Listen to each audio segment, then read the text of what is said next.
All right. Welcome to another episode of Rubbing Elbows, where on this channel we help you level up your real estate game. If you're interested in learning how to crush it in real estate and learn the ins and outs, let us guide you all the back channels, learning all these strategies and becoming a top producer. And not only that, but we're going to bring some of the best minds in real estate, some of the most successful, most influential people in real estate to teach you how to get it done. So if you're interested, click that subscribe button and follow us. We're going to be uploading a new episode every week. Let's do this. But I also want to bust a myth, right? A lot of people think that it's tough to be a good mom and successful in business. What do you have to say to that? Are we recording? All right. Welcome to another episode of Rubbing Elbows, Yes. where here we help you crush it in real estate. Every week, new episodes, fun stuff, next level stuff. Yeah, let's just, why don't we jump right into your new segment, Favorite Things to Say to Clients. Favorite things to say to a client this week is, and everyone's heard it, everyone uses it, but it's my favorite, all-time favorite. Don't wait to buy real estate and wait. Everybody knows that one. The only bad time to buy a property is later. And the reason why I love using those is because I see all types of people that are waiting for either their credit to get better, to find a better deal, to finish out their lease.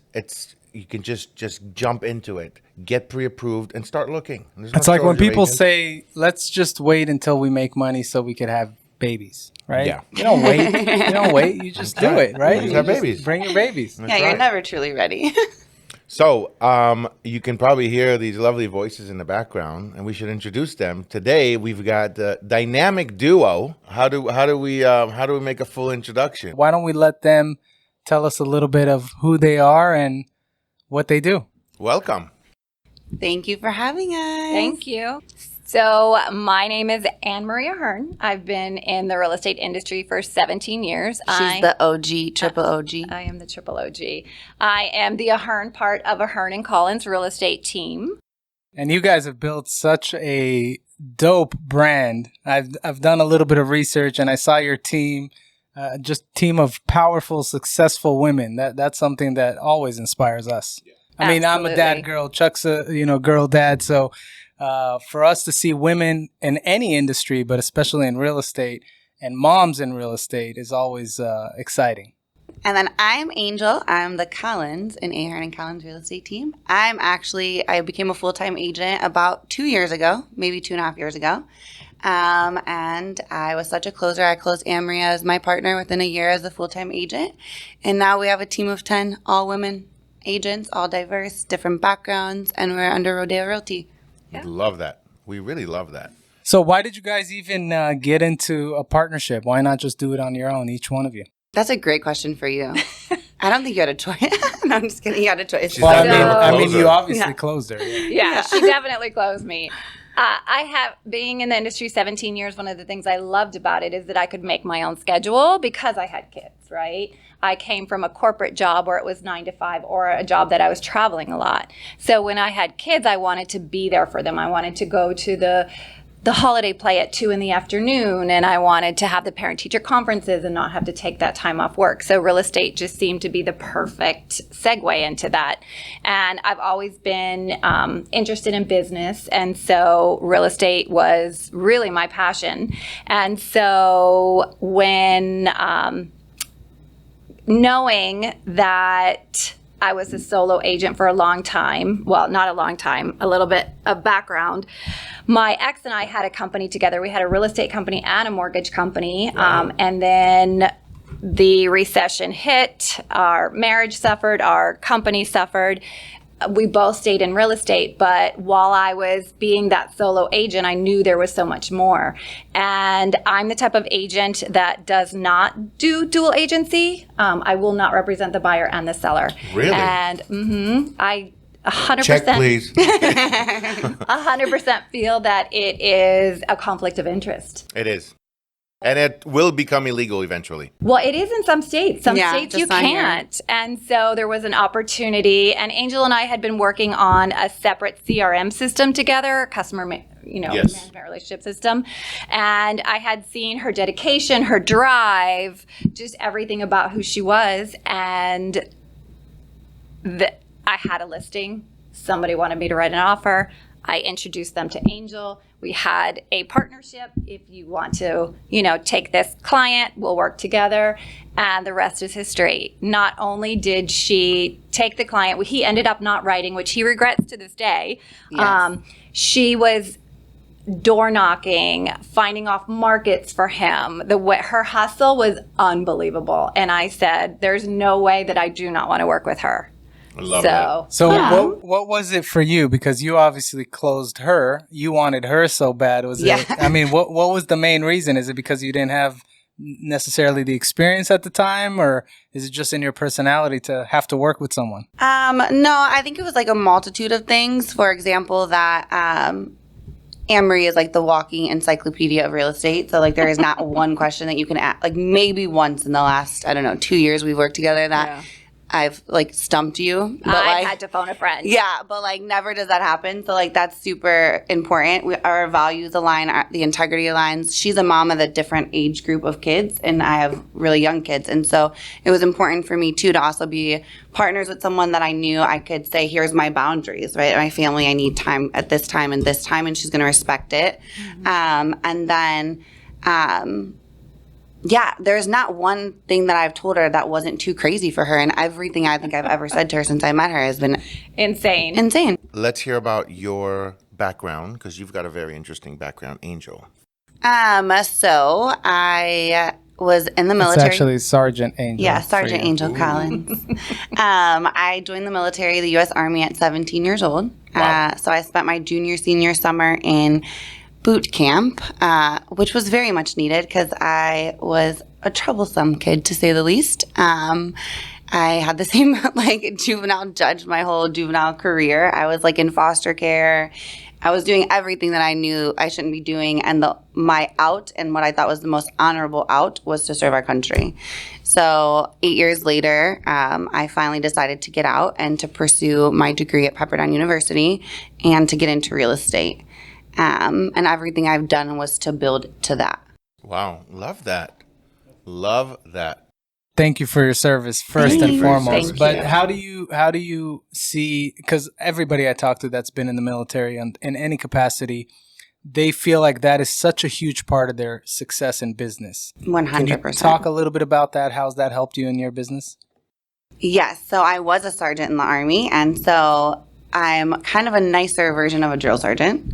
I don't take no for an answer.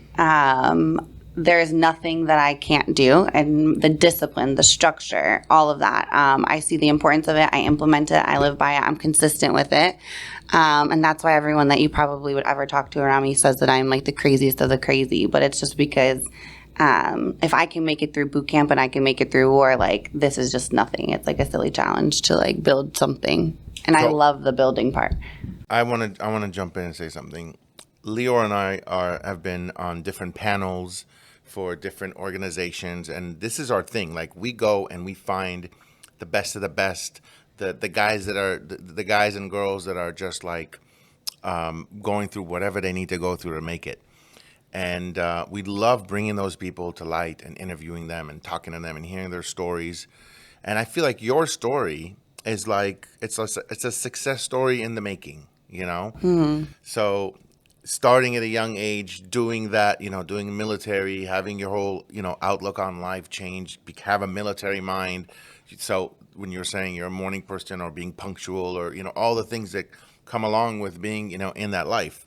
So kudos to you. Thank you. And I'd love to just press fast forward and see where you'll be in 5 years. But I'm guessing it's $1 million listing, doing a little this, doing a little that. Their own TV show.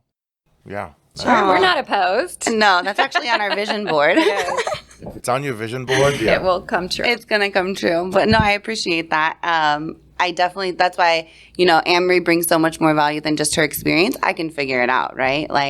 If you give me a task, I'm going to figure it out. I'll wake up early. I'll go to sleep late. I'll sleep 3 hours a night if I have to. I could build it by myself if I wanted to. But what she brings and who she is and the accountability that she is, the different perception that she has. We have very different ways, but very similar ways of thinking. It was a no-brainer. I begged her to come with me and leave Caldwell Banker to go to Rodeo when I got the opportunity.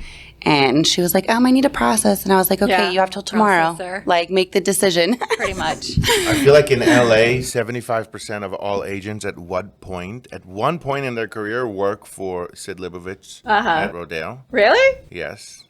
And I mean, he is a pioneer. He's been, Yeah. yeah, we're going to have him on at one point. But out of the four of us, 75%, which including myself, also worked at Worked for Rodeo. Sid, I yeah. worked for Sid at Rodeo, and that was a wonderful time.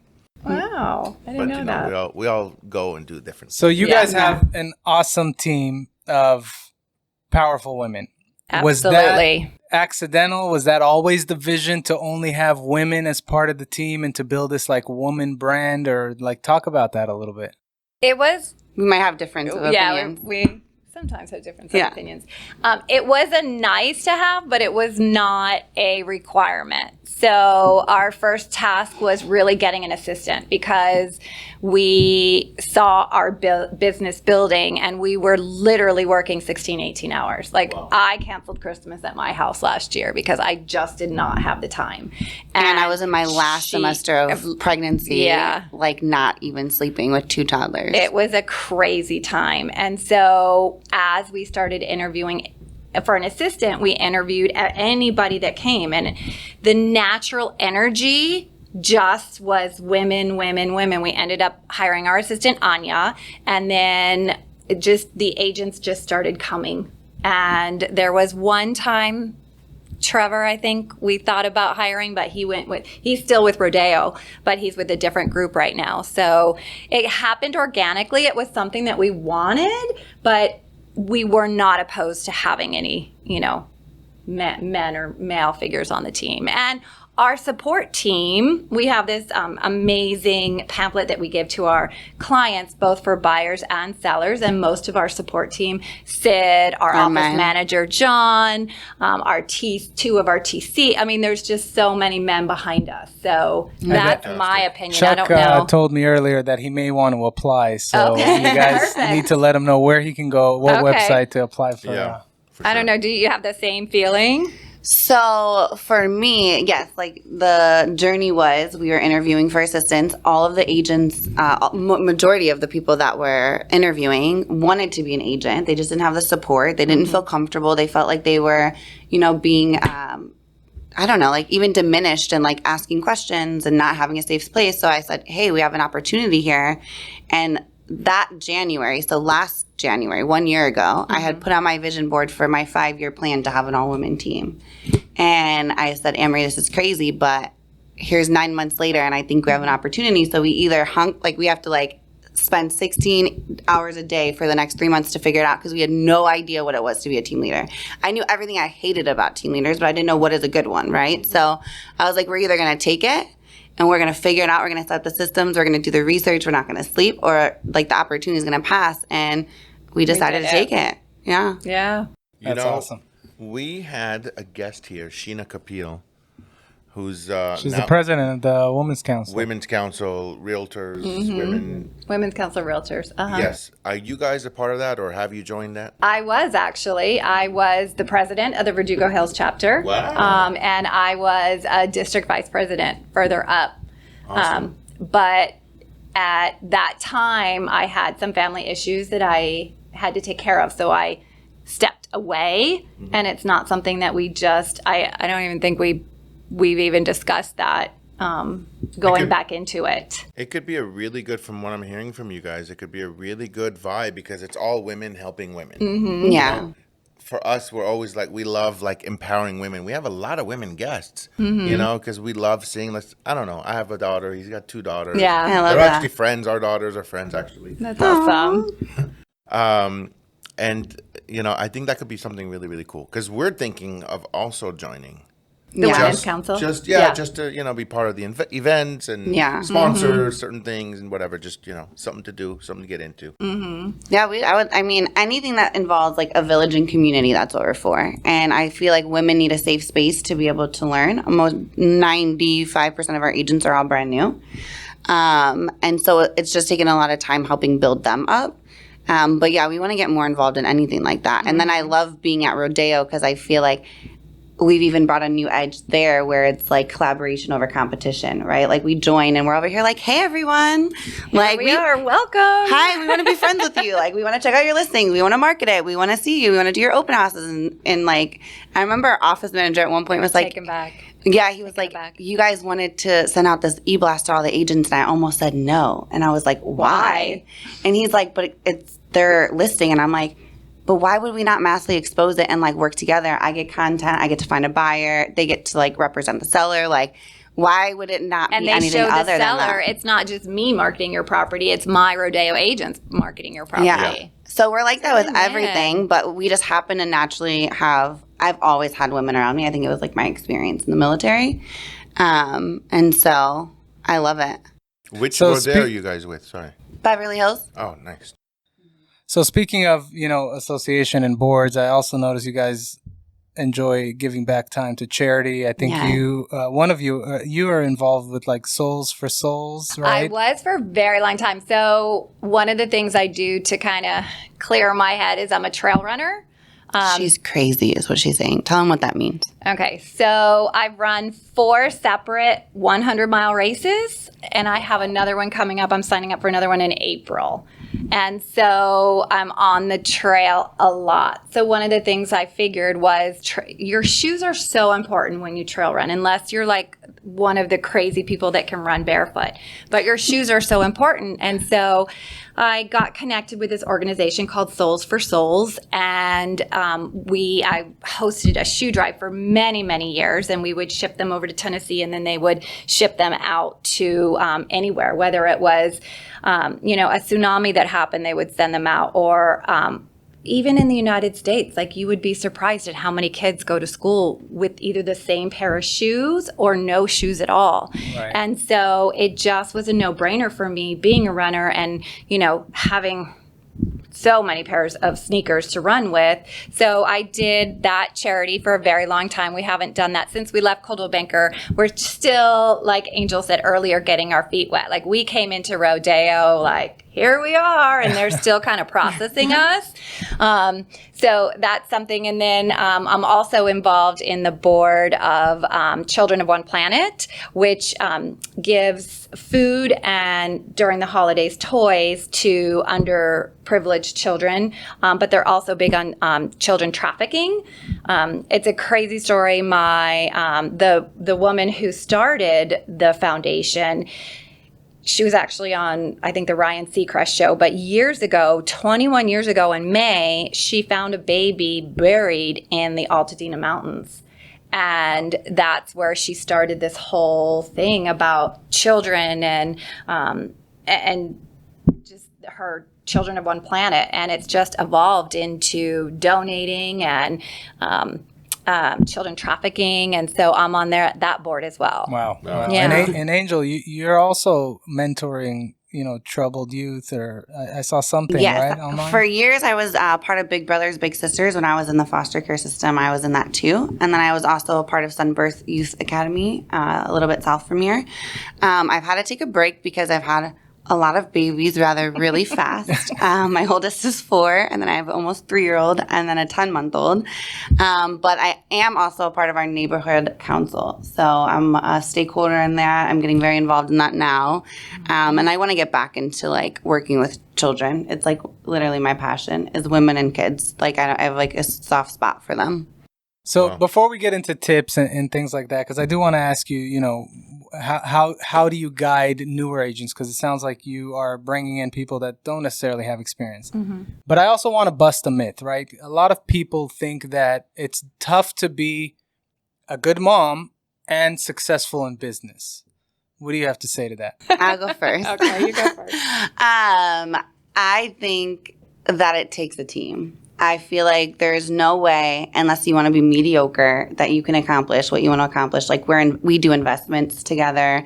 We have another team that we do investments in Ohio. Like we own properties. We help, investors, sellers, buyers. Like there's just no way you can manage that and all your family schedules and try to be a good partner in your home without having support. Like whatever that looks like. It doesn't have to be a business partner or an assistant or a team of agents, but like you need somebody to help you, know? And I think one of the things that we struggle with as women is feeling bad, saying, I need to take care of home first, right? It's not natural for me. And recently I've been on this journey, a very big journey. It's been a very big change where nothing comes in between certain things that go on with my kids. And it's hard for me because I'm a workaholic. Like I'm addicted to it. I love it. I breathe it. I sleep it. I dream it. But even recently I've had to tell Emery, like, I need to just step back a little bit from the business. I hope all my 25 hours a day, no maternity leave last year, like will make up for me, like setting some boundaries and like, making sure that my home is number one. Yeah. But I wouldn't be able to do it without a team. Yeah. There's something to it. Yeah. Yeah. That's why they've been saying it takes a village.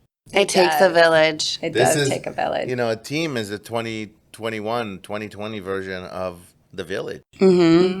So. And I mean, we converted. So they say all great things start in a garage. That's where we started. My last home, we just moved actually, but we decided that we were going to do this. And we're like, okay, well, where do we go? It was a pandemic. I was about to have my third baby, 3 kids under 3. And we decided to have a team. And it wasn't a small thing like, oh, we'll add 1 agent. All of a sudden, we had 9 agents. And so I said, let's just convert my garage. And so we made it like the ultimate girl boss. Like when I say every woman on our team that started from this journey from the bottom a year ago with us has had baby spit up on them, baby poop, like babies crying in the background while they're trying to learn how to cold call and like talk to clients. Like, and it's a real boot camp. Yeah, and none of them are moms. Pictures of like what that looked like, the garage? Yes, I do. Okay, send it to us. We're gonna throw that up on the screen. It's amazing. It was fun. Yeah, I love that. We had to get creative. We're like, how are we gonna do this? And so I made my home my workspace so I can like put him down for a nap and I could still go a few feet away and work. That's awesome. I mean, this business started also in a garage. This company here, really? 11 years ago was literally in my garage, which was really half a garage because I still kept half of it for storage. The other half was for the company.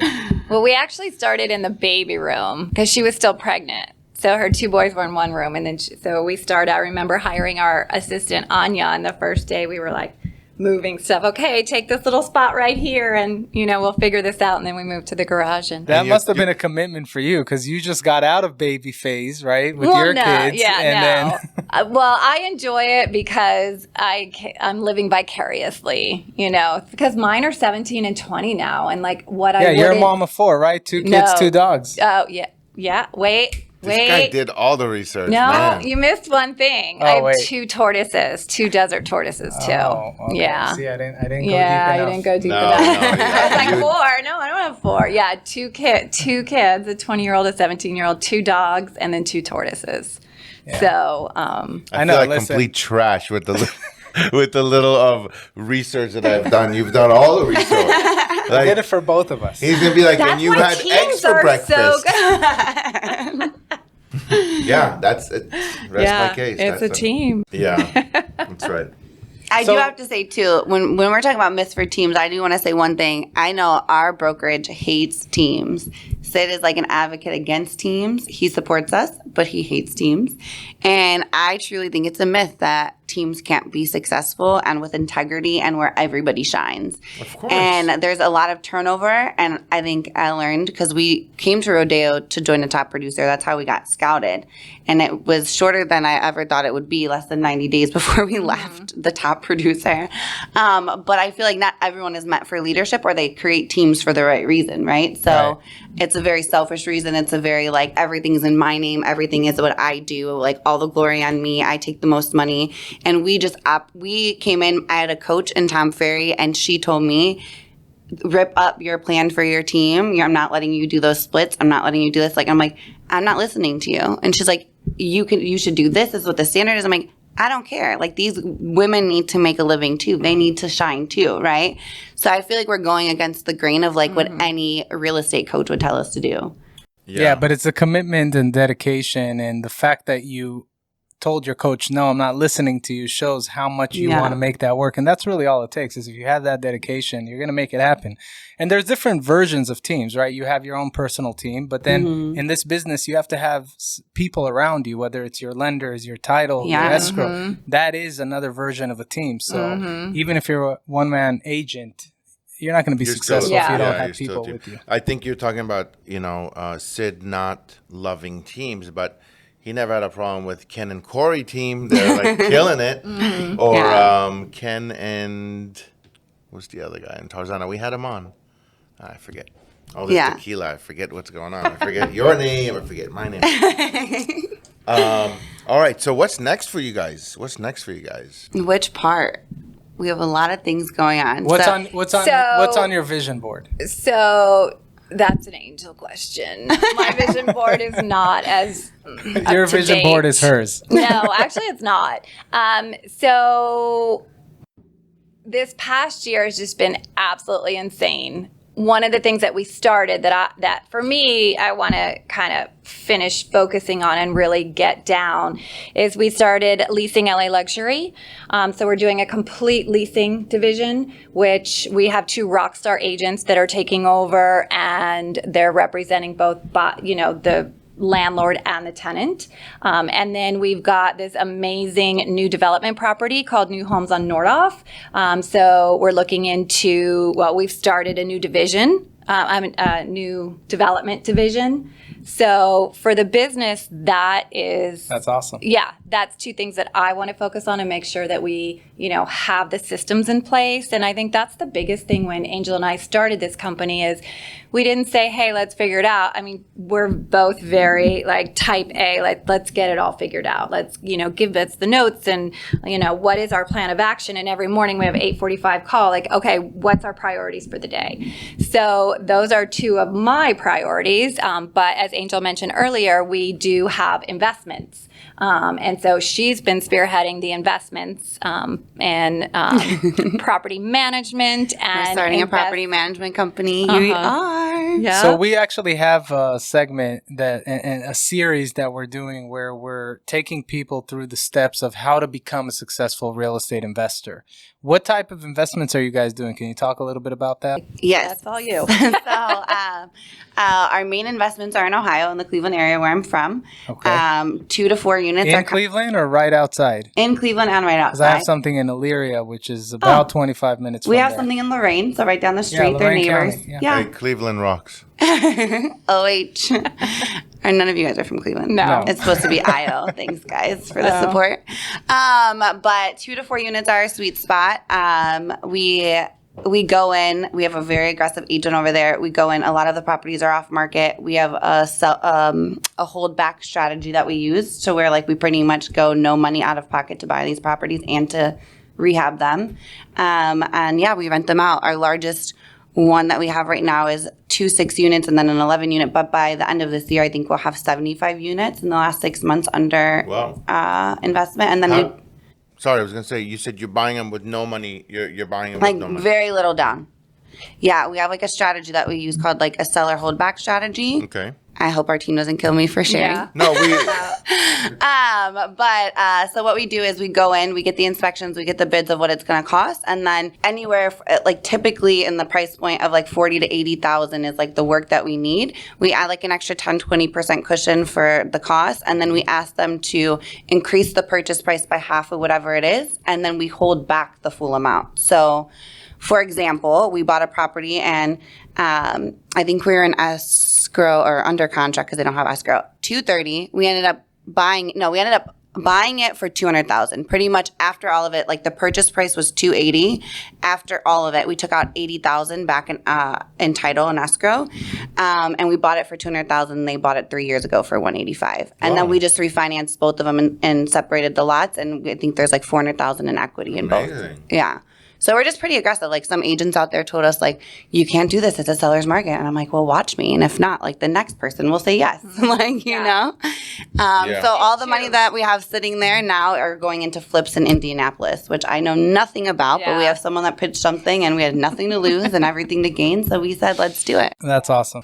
Okay, true story. This is a true story. It happened to me last week. I get a call from a private number. And of course, I'd send it to voicemail because who picks up private numbers? What am I, a psychopath? Oh, okay.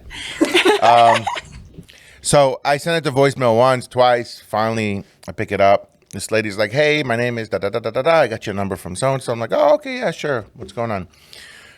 She's like, can you help me? I know you do real estate and, I've got my house. It's on a corner lot. I've got a detached garage. It's perfect, because it's got separate entrance. And I would love to have an IUD by next Christmas. Now, obviously, I know she's like misusing this fairly new acronym. And so I kind of played it off. I said, okay, you want to convert your garage to an accessory dwelling unit, ADU. And I'm happy to help. I'm happy to help. Because I didn't want to, embarrass her that she misused it, So I said, I'm happy to help. I said, let me connect you with an expert of mine. He does ADUs. He'll help you. And she caught on very quickly that, I kind of corrected her. And we never spoke of birth control again. That's my story. I love That's my it. story. That was very long for just that punchline, by the way. What? That was very long. It was funny. You can edit It that. was funny. Thank you. All right. So, we got a lot of agents watching and people that want to get in the business, right? And you guys are let's just say, the queens of bringing in agents and making them successful. So what tips can you give newer agents, beginner agents that really want to succeed in real estate? What do you tell your newer agents when they come on the team? I have like 3. Can I just go? Can you pick one? No. No. Don't steal hers. So I might. Don't take be. the one that starts with an S. I don't know what you're saying. Don't be interested, but be committed. So part-time agents are not good unless you partner up with someone that's full-time. Nice. It's just crazy competition. Find a mentor that cares more about you than they do people over profit. I love that one. Like so important because so many even team leads and mentors will just add numbers because they're like, okay, if you do a sale, I make money. If not, like I don't care. So you need someone that's invested in you and your growth. And then the third thing would be your support team. So you want to make sure that whatever brokerage you're with or whatever team you're on, they have everything that you need in like one team. So that way you don't have to spend the time learning it in that learning curve. So Anne-Marie, you're going to dive in a little bit deeper, and I want you to imagine that somebody started today and you need to teach them how to go out there and find business. What are the 2 things that they absolutely must do for daily disciplines? Well, my S was schedule. You have to have a schedule. And I think I told Angel at one point, I do not respect part-time agents. I get cringy when someone's like, oh yeah, my hairdresser's also a real estate agent. Oh, Like, yeah. Hate that. this is my career, and I go do continuing education. I go to, That's hilarious. That is hilarious because I'm dealing with that all the time. Also, And My I'm sure real estate agent cuts my hair. I don't know what's wrong with that. No, but there's a difference between a I'm referring kidding. agent. Like if someone's like, hey, listen, there's enough money to go around. I have a license. I'm going to partner it up. I want to make some money. We have girls on our team that do that too. They don't want to learn the craft, right? Right. But you have to know your place. You have to know that you're a referring agent. I just am really good at making the connections. Right. You're the expert. We're all going to make money together. Yeah. So my quick answer, schedule and talk to everybody and let them know that you are in real estate. I went on a listing presentation with 2 of our agents, and we walked out of the listing appointment. We were standing on the sidewalk and we were chit-chatting, and this lady walked outside 2 doors down with her dog. we started chit-chatting with her, and we are looking for investment properties up to $5 million. And we were at her house for the lighting of the candles last night. Ooh. So, yeah. So it's I feel like that tip right there is crucial, and it is, it sometimes goes unnoticed. People just take it for granted. They assume like, okay, yeah, I'm going to tell everybody, but they don't actually do it. And when you actually take the time to commit to really getting out there and putting your name out there and branding yourself as an agent, you may not see the results right away, but it's that consistency that ends up winning. The scheduling. The scheduling is so important, because I think a lot of people get into the business because they're like, oh, like I said earlier, I can go to my kids' play. I can, go to the gym, or I can have me time, whatever that looks like for you, which is fine. But make sure that you're committing to your schedule and you are making the calls and getting out there and having the conversations. I'll tell you something. As a Jew, lighting the candles, I don't know if you guys are Jewish or not, but when you get to the 8th candle, you unlock the secret level where you start getting really good deals on everything. Okay, perfect. Thank you. Oh my God, right on time. Right on time. Love it. Okay, we'll go hit her house on Saturdays at the 8th candle. Yes. Right? Hey, by the way, that's really great that you guys. That's amazing. In the beginning it was 1 candle, right? Then it was 2nd candle. Then they want us to do a booster candle. We actually did that. That one doesn't even deserve that drop. Booster candle. No, oh my that God. wasn't fun. All right. Cancel that out. But to divvy off that too, though, like I don't day drink. I watched all like this coaching when I was a part-time. Yes, I know. I said it, part-time hobby agent, whatever. And I would watch them and they'd say, you have to have this many conversations. And it's like, whatever, you have to make sure you're doing 6, whatever. There's like a calculation formula for it, right? And I'm like, man, I'm around all these people. Like, why is this not happening for me? And then I realized I wasn't even talking about real estate with anyone. So like, I don't even believe in like the old school way of like gaining clients, like door dropping and all of that. I think that unless you're someone that's not a social person, I feel like you can make 99% of our business comes from referrals, right? So if you're actually spending time with people and you're talking about, like, it naturally gets brought up. But you actually have to, like, make sure that you're having a conversation about real estate. I think a lot of people think, oh, I got my license and I put it out on social media that I got my license, so everyone's going to come knocking. Yeah. And that's Please sell my home, please. No, you have to be conscious of it. Like when you're having that conversation, set that appointment, talk about it. That's how people are going to bring up, oh yeah, I'm interested. Like, and everybody asks when you say, oh yeah, I'm in real estate, they're like, how much is my house worth? Or what's the market like? Or when's the drop going to happen? Should I sell? Should I buy? But that brings up another very important point, and I should have put that in my top 3, is that you have to learn your skill set, right? Like, you can't be telling people that you're in real estate, and then they start asking you real estate questions, and you're just like, you know more than I do. Like, that's where I think that new agents are so worried about speaking about it, is because they're not willing to put in the time to learn it. Like, you should be studying your market every single day. No one that you speak to that's not in real estate should know more about real estate than you do. That, and you have to, perfect your rehearsal, right? You have to know when you're in an opportunity and you got 30 seconds, your elevator pitch, you got to really get that down. Because a lot of people just start, making up all these things or saying, I can get you the most for. Everybody says the same crap, right? You got to find what your niche is, why people should actually use you, and perfect that. Because sometimes you only get an opportunity for 30 seconds. One time. By the way, I know you guys said something earlier about Tom Ferry or Mike Ferry? Tom Ferry. Tom Ferry. Okay. I did Mike Ferry for a while. I was in the Mike Ferry program. Ooh, triple OG.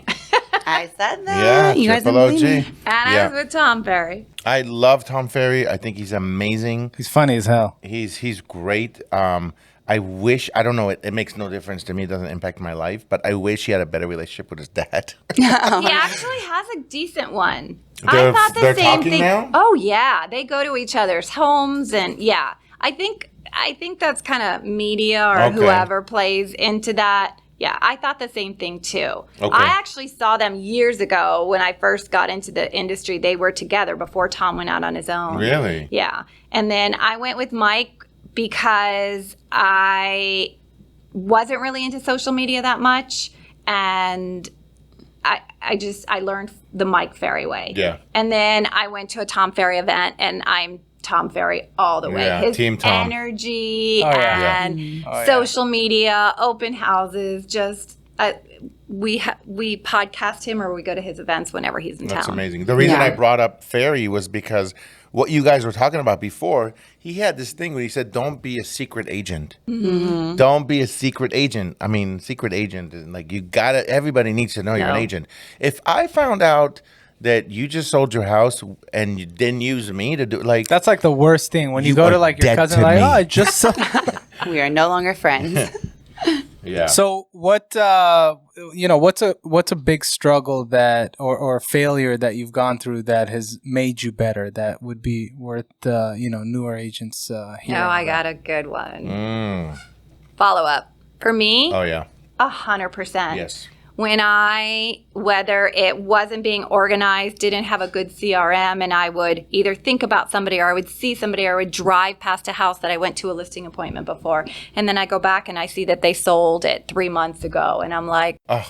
what? Or I finally am going through my database and I'll call somebody and they're like, oh yeah, we bought that house a year ago. And it's like, if I counted was mine. how much money I've lost by not following up. Yeah, I used to tell my team, I said, I want you to follow up, and I only want to hear that you followed up and you got the contract, or they filed some sort of a restraining order against you, one or the other. That's true. Yeah, buy or love die. that. No, but it's true because they say that there's a saying, right? The money is in the follow up, but people don't understand that it doesn't matter if it's in lending, if it's in real estate, in every industry. It takes the average consumer about 8 to 11 times before they make a decision, and the average salesperson only follows up 1 to 2 times. Yeah. So the ones that actually take advantage of those 8, 9, 10 follow-ups are picking up all that slack. Yeah. And we tell our agents too, put yourself in their position, right? If somebody just called you once or twice and said, hey, do you want to sell? Hey, do you want to sell? It's like, eh. But if you're consistently just calling and saying, hey, just thinking about you, just wanted to see how you're doing. Let me know if you have any real estate questions.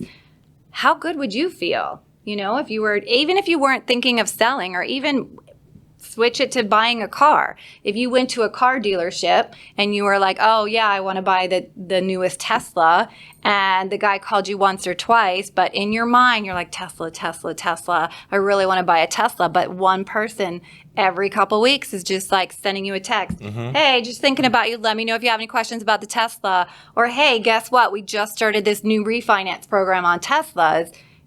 You're going to feel good. Yeah. And Yeah. be like, I'm important to them. Yeah. Not True. just a Yeah. number. It's also timing, right? It's like people say no, it's just not right now, right? It's not no forever. It's just at not this right now. particular moment, it's not right now, but it's all about the timing. And the more chances you give yourself, the more you do follow up, the better chance you're going to hit them when it's right.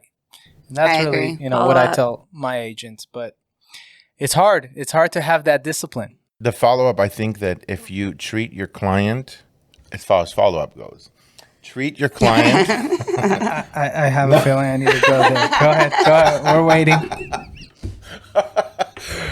Hey, you're extra funny today. Maybe it's the tequila. I swear to God. I swear, the more I drink, the funnier it gets. As far as yeah, you should probably get ready. I'm ready. You should probably get ready. No, I was gonna say, as far as follow-up goes. Oh my God, We lost him. We lost him. No. If you treat your client, I'm nervous. What other noises do you have? if you treat your client like your grandmother, and just follow up, like, hey, just thinking about you. Hey, what's going on? Hey, I'm having lunch. You want to stop by? Just do that for 2-3 months. You're gonna get the client. Absolutely. Yeah, that's a good one. See, I was worried. No need. Okay, that was a good one. That was good. Okay. Thank you.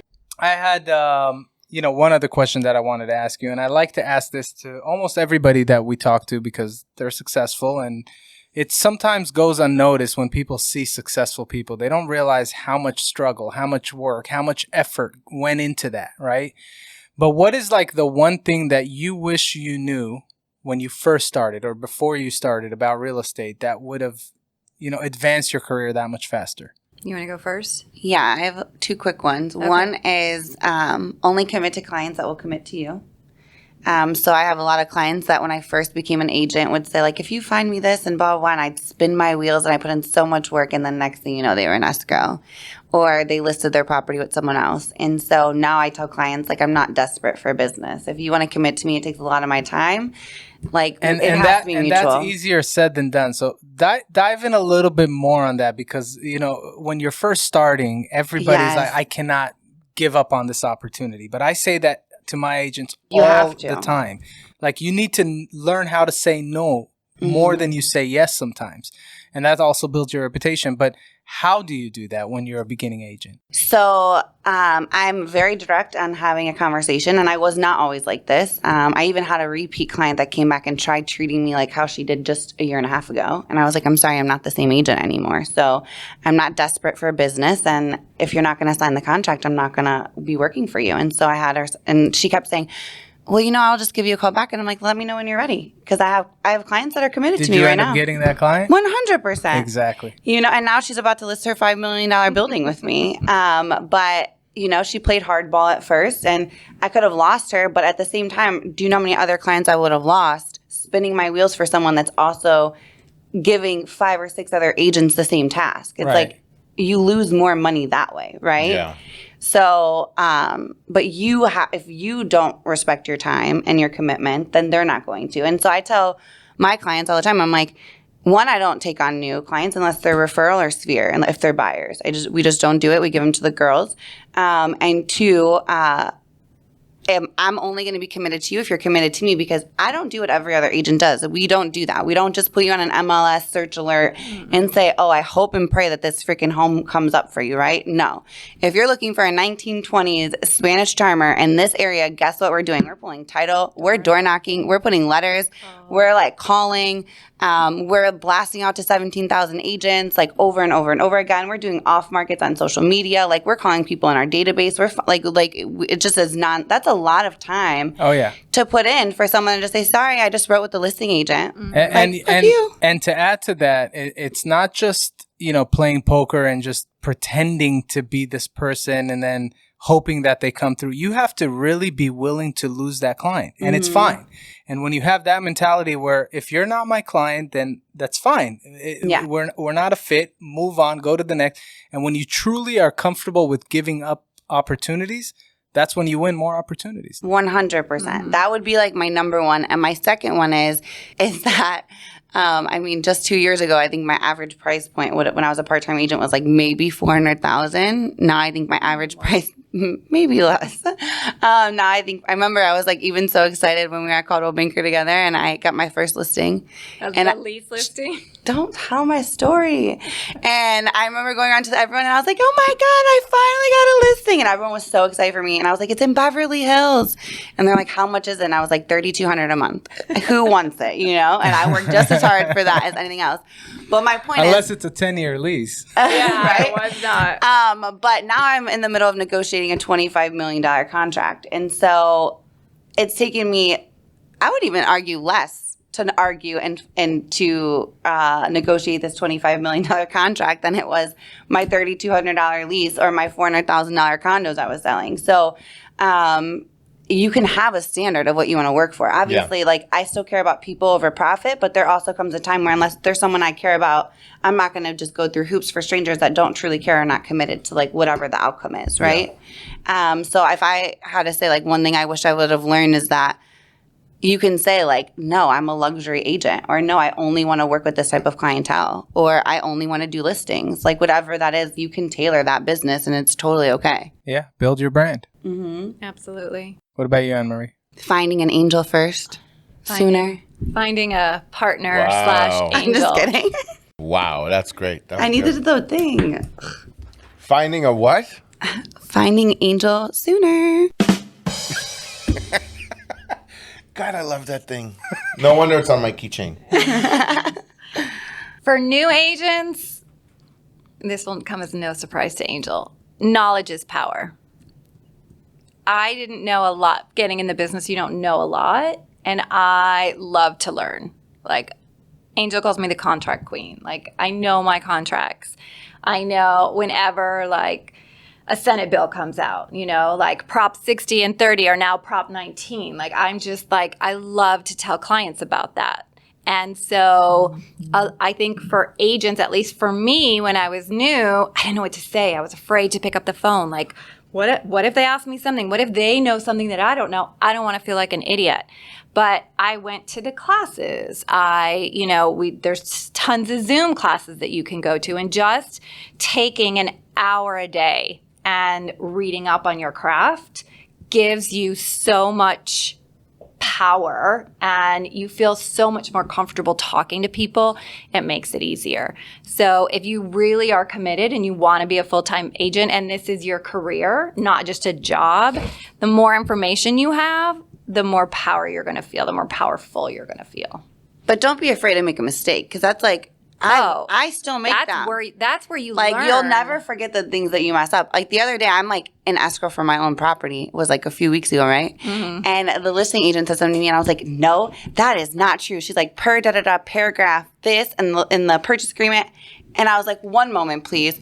Per da da da da da paragraph and and I was like, "Emery, is that true?" And she's like, "Yes." And I was like, all right, I stand corrected, right? Mic drop. And I'm like, shit. And I have a whole team, and like I didn't even know that one thing, And so I'm still learning too, but I'm not embarrassed. I was like, okay, you're right, but it doesn't change my opinion. Everyone is still learning. I'll tell you something. There's agents out there that have been doing this for 30, 40 years. They're not only learning real estate, how it's evolving, they're learning how to get real estate. Social media is foreign for some of these people. Yeah. And that's what I love. I love social media. Yeah. So for new agents, that is your, big advantage is you have social media, you're not afraid to go and dance on TikTok and, get connected with all of a sudden 1,000 agents that the other agent, the other realtors that have, 30, 40 years experience, they're never going to be able to reach that platform, Well, you got to sell your personality too. I was just going to say, be you. Because you're not going to please everyone. There's going to be people that don't want to work with you because you're too outgoing or you're too conservative or you're too this or you're too that. Be you, and the right people will find you. Right. You connect with the people, and that's who your sphere is going to be, and they're going to love you. They're going to love on you, and they're going to refer you, and just be you. But we have that too. Like almost every single one of our clients is like dominant towards one or the other, right? Like one of us are the lead agent on it. Like they connect more with one of us over the other. And almost every transaction. Yep. Yeah. So it's just like, it just is what it is. But what I love about our generation and like the ones following is social media is that we actually care who's behind the brand, right? Like we can do business with everyone. So we want to know what you stand for. Social media is the perfect place for new agents to just be themselves. Right. And like already put them you're going to get more from social media putting your brand out there than you will any cold call. But I don't care what you say. You said it. The key is to be yourself. So many people are going and watching the 150,000 follower agent and trying to be that. Yes. That doesn't pass the screen. Like you have to be yourself. But that's so hard for some people to do. But when you actually do what you love and you enjoy it, first of all, coming up with content is easy at that point. Because if you have to think about it too much, then after a couple months of trying, you're just going to let it go. So if you are going to go on TikTok, on Instagram, on anything like that, you just have to do it the way you would do it normally. And I think that that's the biggest thing that people are missing. Mm-hmm. One thing we didn't talk about is your Malibu mixer that you guys did. Was it a month ago? We actually have another one coming up next we want to be there. We want to be there. I didn't get the invite. I sent we'll it to send you. it right Did now. you? We should be there. So Modern day luxury. Yeah, we actually We're on the panel. From social media, I get scouted all the time for different things. People send me free products, and I'm like, cool, free stuff for my kids. Like my kids will do like little videos, like drinking new juice or whatever. But recently, I've been scouted for like my brand for opportunities like that, or like we got a few clients off of social media. That one just is like, I've been following you, and they're buying in Malibu for $2.5 million. But she found me. Where can you find a house in Malibu for $2.5 million? Oh, you can. Oh, they're there. Fixer? $2 million is and they are looking for a fixer, but $2 million is like the entry point. Yeah. And so but yeah, she found me, and she even said when we jumped on our next call after that event that she didn't even think she was going to get a response, which is probably fair because I don't respond to a lot of people. I let the new agents on my team take my Instagram, and if someone inquires that I missed, they get to keep the client. Nice. And so, because there's no way I can respond all the time. And we actually became the main sponsor. We're going to be on the business panel for the one next Friday at the Lux Hotel. Oh, I used to work there. Yeah. Really? Which one, which Beverly lot? Hills or Beverly Sunset? Hills. My, Sunset. my wife designed the lobby. Really? Yeah. Yeah, we'll be there. We'll be there. Bring your wives. Yeah, you know Wow. what? Kevin's going to be on the panel. He's going to kill me for it. But there's a whole business panel. There's a social media influencer panel. There's holiday shopping. The Malibu one, I believe, had like 300 people. This one is going to stop ticket sales at 999. 1,000. Wow, you guys are taking like the venue. Yeah. Yeah. Is Like is we're it going to be your, Where spread people out. are getting your married. event, or are you guys being invited to a panel? So we're the top sponsor. we're the main sponsor. It's the modern day wife. Maybe we should do our podcast from there. That's interesting. I mean, we've Yeah. done live expos like Oh. what's his name? Oh, that would be really cool, and I think there's still time to do it. Yeah. But I just love everything that they do. So modern day wife, there's two of them, Megan and Megan, and they do these high end luxury events. Malibu was kind of more of like a different vibe, but more of them are like they do fashion shows, they do like gift giving, like you could put stuff in the swag bags. That's awesome. They cater to influencers and business owners. Who is it? One of the ex Real Housewives of Dallas is one of the main MCs. hosts, the MC. Megan Good will be there. Like it's Megan Good. yeah. We're done. Let's go. Sign me up. So- Megan Good. Yeah, so it's like really cool. So yeah, she reached out to me. She asked me to be a co-host for Malibu. I actually just used it as like a networking event at that one, just to kind of scope it out. Like everything looks cool on social media, but is it really? And I was so impressed by the energy, the people, the aesthetic. It was just a very. It was a fun night. So I reached out to her and I said, "How do we get more involved in these?" And she's like, "I have a package. Do you want to be like on our business panel and like a main sponsor?" I said, "We want all year, like every event, give them to us. We don't want anyone else to like take that to take it." Yeah. That's awesome. Yeah. So speaking of social media, where can our viewers find you? Selling LA Luxury Homes or LA Homes by Angel or RE by Anne Marie. or if you're looking to leasing LA Luxury. And that's all Instagram? Any yes, TikToks? yes, we do TikToks. They're all the same on TikTok. Okay, awesome. Yep. All right, we'll throw And those on screen. Facebook. Facebook. We're on Facebook, LinkedIn, YouTube. YouTube. I'm more of the social media like guru, but I'm like my brand is like my family. So yeah. By the way, this is the longest episode we've ever done, but it doesn't stop. It's We're just so having fun. much. It's either we're having fun or it's the tequila, but I think it's both. I don't know. I'm having fun. All right. Well, I want to thank you, ladies, for taking the time Thank out of your you. day and actually Thank coming you. out in person, because this is not as common. It's starting to become a little more We common. love Yeah. that. We love we're, that. we're happy you guys came out. We had a lot of fun. We learned a lot. So thank you so much. We appreciate you guys. Yeah. Let's do deals together. Let's. Definitely let's. Any final words, Chuck? I feel like Jerry Springer now with a final thought. I don't know. I don't know. Wow. You remember those. No, I'm just happy you guys came on and yeah, just I want to be part of these events that you guys do. By the way, you weren't at the event. I was there by myself. I know. But we put it on the Yeah. on one of our episodes because Yeah. you did some videos. Yeah. It was But you didn't even say hi to me.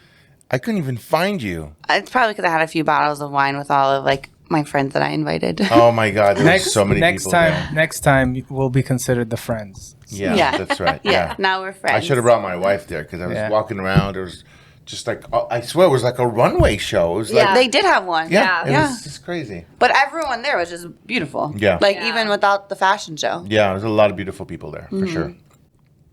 But thank you guys so much. We appreciate it.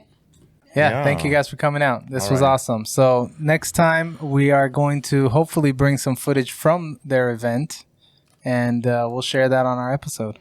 Yeah, awesome. All right, till next time. Till next time.